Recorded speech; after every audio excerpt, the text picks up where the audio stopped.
सबसे पहले मैं चिरंजीवी स्वर्गस्थ नयन के इस हत्या को पूरे परिवार ने जो झेला है, अखिल ब्रह्मांड का नायक परिवार को सहन करने की शक्ति प्रदान करे और नयन को अपने चरणों में वास दे, यही प्रभु श्री राम के श्री चरणों में प्रार्थना करता हूं। मेरे भाइयों, मेरी बहनों, मेरे हिंदू साथियों, यह केवल नयन की हत्या नहीं है, हिंदू समाज की अस्मिता पर हत्या है। यह केवल नयन सिंधी समाज का बेटा नहीं है, यह नयन इस देश के 100 करोड़ हिंदुओं का बेटा है। तो मेरे साथियों, यह श्रद्धांजलि दी जाती है। नयन को सच्ची श्रद्धांजलि तब होगी इस खूनी विद्यालय के संचालक जेल के सलाखों के पीछे होगी। मेरे नयन की सच्ची श्रद्धांजलि तब होगी यह खूनियों को अगर सरकार औकात नहीं दिखाती है तो हिंदू समाज उनकी औकात दिखाने को तैयार है।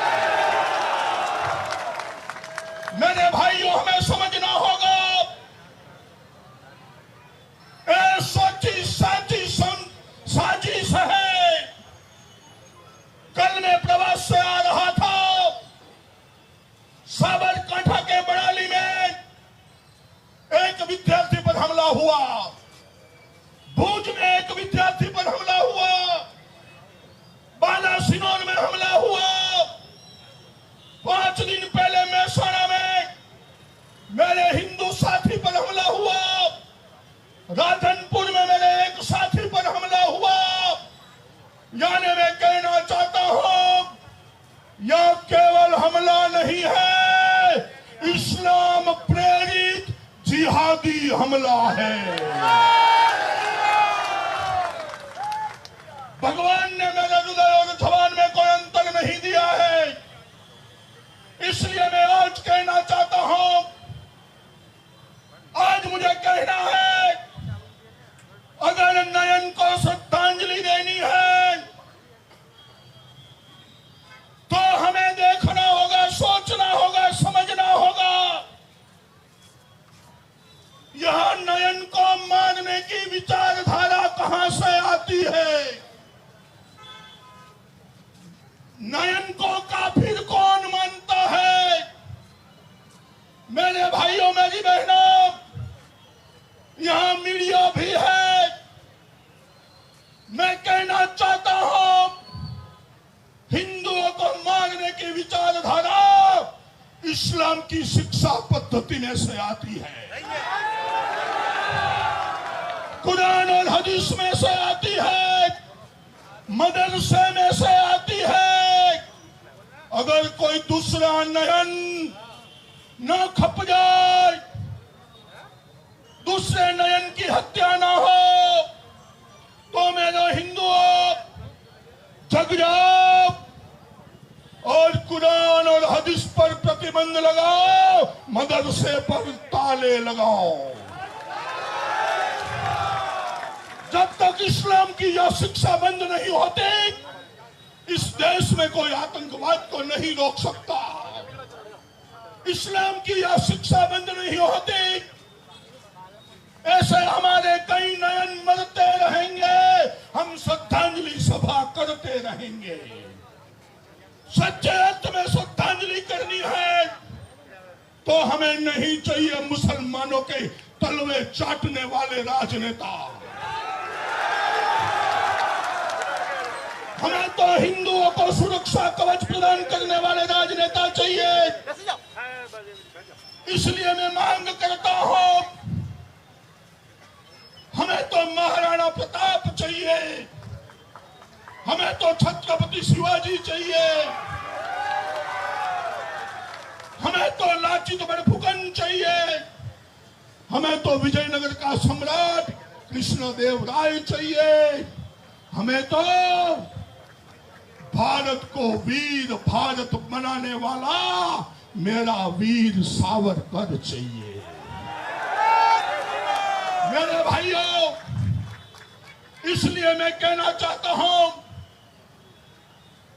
इस घटना में अकेला नयन का परिवार नहीं है, सभी हिंदू संगठन, समूचा हिंदू समाज इस घटना में हमारे साथ है और नयन को न्याय दिलाकर रहेंगे। मेरे हिंदू साथियों, इसलिए हमें एक होकर सरकार 15 दिन में न्याय दिलवावे और सभी विद्यालय के संचालक खूनियों को जेल के सलाखों के पीछे डाले। अगर यह नहीं हुआ तो हिंदू समाज अपना न्याय लेने के लिए जगन्नाथ मंदिर से 7 डेथ स्कूल तक कूच करेगा। जो परिणाम आएगा वो भुगतना पड़ेगा। मेरे साथियों, आए दिन हिंदू प्रताड़ित होता है, बांग्लादेश में हिंदू कटता है, मिटता है, पाकिस्तान में हिंदू कटता है, बांग्लादेश में हिंदू कटता है, लेकिन शेष खंडित भारत में भी हमें मरते हुए नयन को देखना पड़ता है। यह हमारी स्थिति है। इसलिए हिंदुओं, संकल्प करो, जाति पाति पूछे ना कोई, हरि को भजे हरि का होई। हम सब हिंदू एक है, ना कोई ऊंचे ना कोई नीच है, हम सब सगे भाई है। हमारी माँ का नाम है जगत जननी भारत माता। हम भारत माता के पूत हैं। आइए कंधे से कंधा मिलाकर हमारे स्वर्गस्थ चिरंजीवी नयन को, उनके परिवार को, हिंदू समाज को, हिंदू अस्मिता को शौर्य के साथ न्याय दिलवावे। और ऐसा एक भी नयन अब हमने मरते हुए नहीं देखना है। इस दिशा में हमें सोचना है। मेरे भाइयों, यह भारत माता पर कुठाराघात है। मैं कहना चाहता हूं, मैंने प्रारंभ में ही कहा, भगवान ने मेरे जवान और हृदय में कोई अंतर नहीं दिया है। इसलिए मैंने प्रारंभ में कहा, यह इस्लाम प्रेरित जिहादियों के द्वारा की गई हत्या है। मेरे भाइयों, 1400 साल से इस्लाम से दुनिया त्रस्त है। 1400 साल से इस्लाम के स्थापक मोहम्मद ने मानवता के साथ फ्रॉड किया है। मेरे भाइयों बहनों, इसलिए आइए एक होकर, हम सब हिंदू एक है, हम हिंदू है, हमें गर्व है। यह भाव को भरते हुए हम हमारे चिरंजीवी नयन को न्याय दिलवाए, सुरक्षित हिंदू समाज बनाए। हमें तो कश्मीर से कन्याकुमारी, कच्छ से कामरूप भगवा भगवा चाहिए। भगवा के अलावा कुछ भी नहीं चाहिए। फिर से विश्व हिंदू परिषद की ओर से, बजरंग दल दुर्गा वाहिनी की ओर से और हिंदू समाज की ओर से स्वर्गस्थ चिरंजीवी नयन को मैं तहे दिल से श्रद्धांजलि अर्पण करता हूं। भारत माता की जय, वंदे मातरम। એક વાત બધા જ પોતાનો બે હાથ ઉપર કરીને જય ઘોષ કરીશું. બોલો જય શ્રી